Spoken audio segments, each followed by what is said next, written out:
பஞ்சபூத தலங்களில் அக்னி தலமாக உள்ள அண்ணாமலையார் கோயில் அமைந்துள்ள சிறப்பை கொண்டுள்ளது திருவண்ணாமலை தொகுதி. 14 கிலோமீட்டர் தொலைவுள்ள திருவண்ணாமலை கிரிவல பாதையை பௌர்ணமி நாளில் பல லட்சம் பக்தர்கள் கிரிவலம் சென்று வழிபடுகின்றனர். வெளிநாட்டினர், வெளிமாநில பக்தர்கள் வருகை அதிகம் என்பதால் விடுதிகள் ஏராளம் நிறைந்துள்ளன. இதனால் நகரப்பகுதியில் வியாபாரிகளும், கிராமப் பகுதியில் விவசாயம் நிறைந்து காணப்படுவதால் விவசாய தொழிலாளர்களும் அதிகம் வசிக்கின்றனர். திருவண்ணாமலை தொகுதியில் அமைச்சர் ஏவா வேலு தற்போது எம்எல்ஏவாக உள்ளார். திருவண்ணாமலை புதிய பேருந்து நிலையம், நகர் சாலைகள் 4 வழிச்சாலைகளாக மாற்றம், மலர் மற்றும் காய்கறி சந்தைக்கு புதிய கட்டிடம், கிரிவல பாதையில் அடிப்படை வசதிகள் உள்ளிட்ட திட்டங்கள் கடந்த 5 ஆண்டுகளில் மேற்கொள்ளப்பட்டுள்ளன.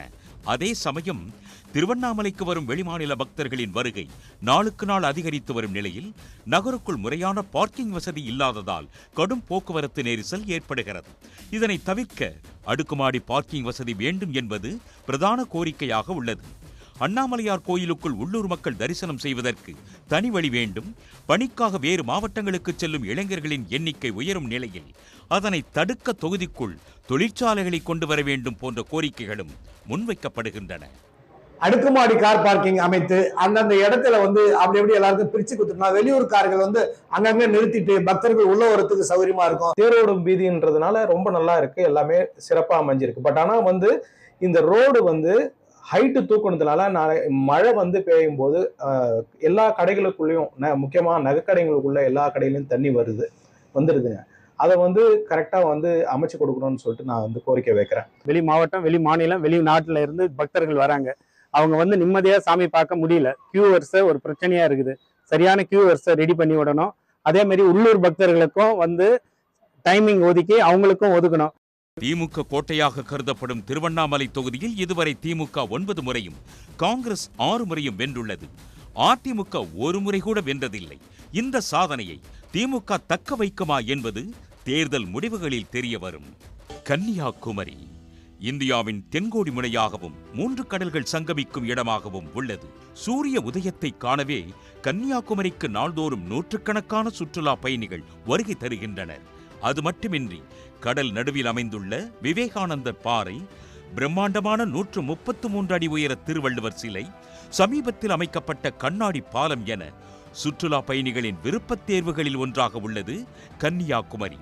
இங்கே அதிக அளவில் கடலோர பகுதிகளை கொண்டிருப்பதால் மீன்பிடித்தல் மற்றும் சுற்றுலா சார்ந்த தொழில்கள் பிரதானமாகும். ரப்பர் தொழிலும், தமிழ்நாட்டில் புகழ்பெற்ற தோவாளை மலர்ச்சந்தையும் தொகுதிக்கு சிறப்பு சேர்க்கிறது. அதிமுக ஆட்சியில் அமைச்சர், டெல்லிக்கான தமிழக அரசின் சிறப்பு பிரதிநிதி என பல பதவிகளை வகித்த தளவாய் சுந்தரம் தற்போது எம்எல்ஏவாக உள்ளார். கன்னியாகுமரி தொகுதியில் ரப்பர் தொழிற்சாலை அமைக்க வேண்டும் என்பது பிரதான கோரிக்கையாக உள்ளது. மீனவர்கள் பாதுகாப்புக்கு நிரந்தரமாக ஹெலிகாப்டர் இறங்குதளம், தோவாளையில் மலர்சென் தொழிற்சாலை அமைக்க வேண்டும் என்பதும் அத்தொகுதி மக்களின் கோரிக்கையாகும்.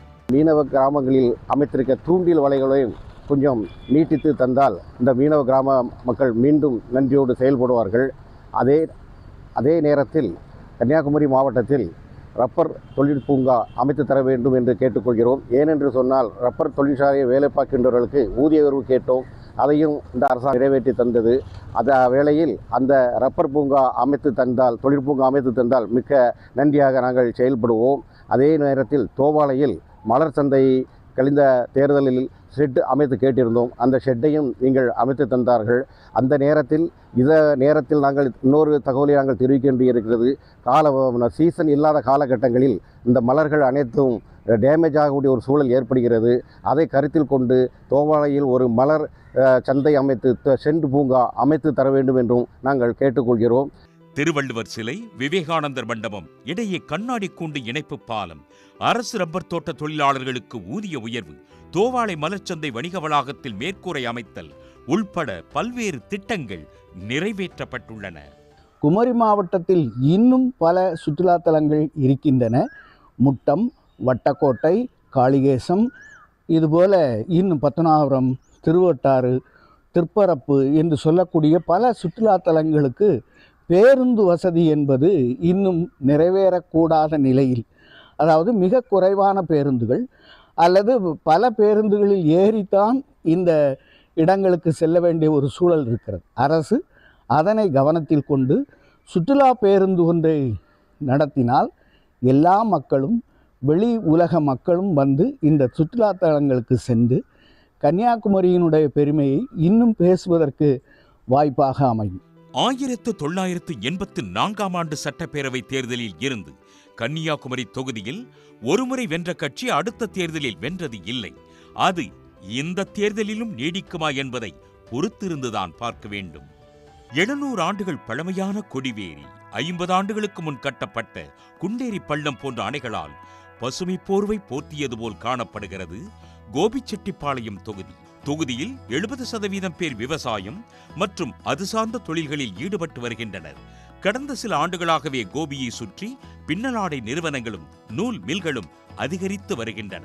அதிமுக எம்எல்ஏவாக இருந்த செங்கோட்டையன் பதவியை ராஜினாமா செய்து விஜயின் தாவேகாவுக்கு சென்றதால் காலியாக உள்ளது கோபிச்செட்டிப்பாளையம் தொகுதி. 42 அடி உயரத்தில் கட்டப்பட்ட குண்டேரி பள்ளம் அணையில் தற்போது 20 அடி உயரத்திற்கு மட்டுமே தண்ணீர் தேங்குவதால் விவசாயத்திற்கு தண்ணீர் பற்றாக்குறை ஏற்பட்டு வருகிறது. இதனால் அணையை விரைந்து தூர்வார வேண்டும் என கோரிக்கை எழுந்துள்ளது. மேலும் தொகுதியின் பிரதான விவசாயமாக இருந்த மஞ்சள் சாகுபடியை செலவுக்கு பயந்து விவசாயிகள் குறைத்து வருகின்றனர். எனவே மஞ்சள் அரவைக்கான செலவை குறைக்கும் வகையில் அரசு சார்பில் அதிநவீன அரவை தொழிற்சாலை அமைத்து தர வேண்டும் என்றும் தொகுதி மக்கள் கோரிக்கை விடுத்துள்ளனர். இந்த வண்டல் மண் எடுத்தவனா கிட்டத்தட்ட இன்னும் ஒரு 25 அடிக்கு தண்ணி தேங்கி நிற்கும். இந்த பகுதியில் குறைஞ்சபட்சம் நேரடியாக பார்த்தோன்னா ஒரு 2500 ஏக்கர் பக்கமாக தண்ணி பாயும். மறைமுகமாக ஒரு 7-8 ஆயிரம் கிணறுகளுக்கு தண்ணி வசதி ஏற்பட்டு நிலத்தடி நீர் அதிகமாகி விவசாயம் செழிக்கிறதுக்கு ஒரு வழிவகை செய்ய முடியும். நாதிபாளையம் நெல் வணிக வளாகத்தில் இடம் இருக்கிறது. அங்கே ஒரு இயந்திரமான இந்த மஞ்சளை வேக வைத்து பாலிஷ் செய்வதற்கான ஒரு தொழிற்சாலை அமைத்து கொடுத்தால் எங்களுக்கு முட்டுவலி செலவும் குறையும். திமுக ஆட்சிக்கு வந்தபின் நாதிப்பாளையம் கிராமத்தில் கட்டப்பட்ட நெல் சேமிப்பு கிடங்கு, விளைபொருட்கள் சேமிப்பு கிடங்கு போன்றவை விவசாயிகள் வாழ்வாதாரத்துக்கு உதவுகின்றன. கோபிச்செட்டிப்பாளையம் தொகுதியை பொறுத்தவரை திமுகவில் கூட்டணிக்கு ஒதுக்க வாய்ப்புள்ளதாக கூறப்படுகிறது. அதிமுக வேட்பாளராக போட்டியிட்டு தொடர்ந்து 8 முறை எம்எல்ஏவாக இருந்த செங்கோட்டையன் இந்த முறை தாவேகா சார்பில் களமிறங்க அதிக வாய்ப்புள்ளது. இதனால் அவருக்கு இணையான வேட்பாளரை நிறுத்த அதிமுகவும் வியூகம் அமைத்து வருகிறது. உடனுக்குடன் செய்திகளை தெரிந்து கொள்ள சன் நியூஸ் பெல் ஐகானை கிளிக் பண்ணுங்க.